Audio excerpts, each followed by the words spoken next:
Mr. Ramirez, my dear friend over here, mentioned quite a few times regarding this, the reason we shouldn't have an elected city attorney is because it turns a professional position into a political position. In my opinion, it is that the position already is political, with the fact that it's appointed. As an appointed individual, that individual who is pretty much directed by the mayor and the city council pretty much does the bidding for the mayor and the city council. Whatever their politics are, that's their politics. So I don't think it has anything to do with special interest.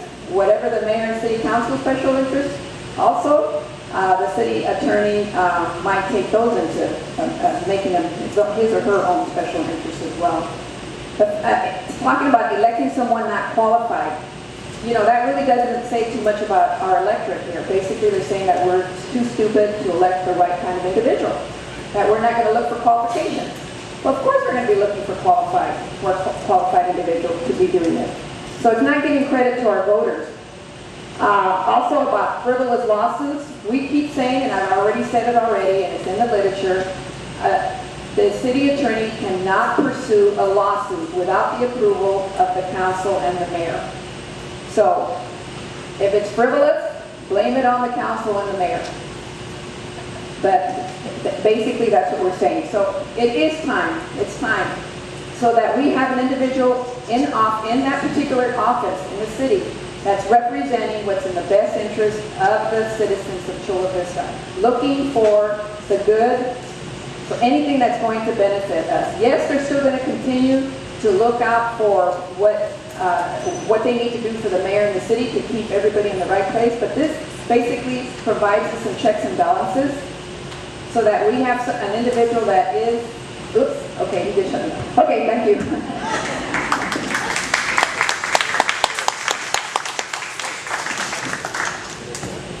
I've got to tell you, one of the biggest misconceptions really is that the city attorney goes in there and gives us political decisions or offers political advice. They do not. And I can tell you from direct personal experience, having been there and watched this happen all the time, the city attorney goes there and gives you their best political advice, their best professional advice based on the law, based on legal precedent, and they do the very best to give you that professional opinion, legal analysis.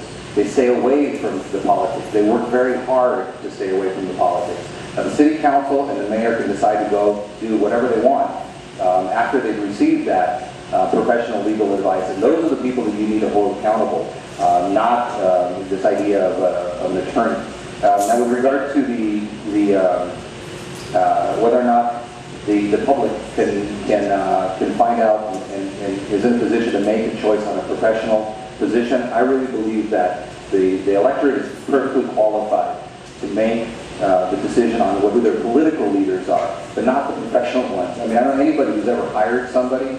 I mean, you could sit there in an interview and look at resumes and look at anything you want, and it's still a good guess. You know how these political races are run. They raise money. They raise money from special interests. They produce flyers. And most people get the stuff from stuff like this.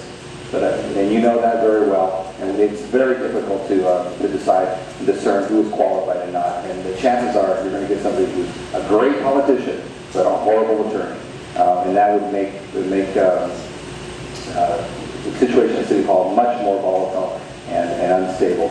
Now this idea that they're going to come and represent the will of the people, says who? I mean, one of the biggest complaints that people have about politicians is they don't do that. So here you're going to bring another politician into the mix that you hope will represent what you think is the will of the people. And that's a very dangerous situation.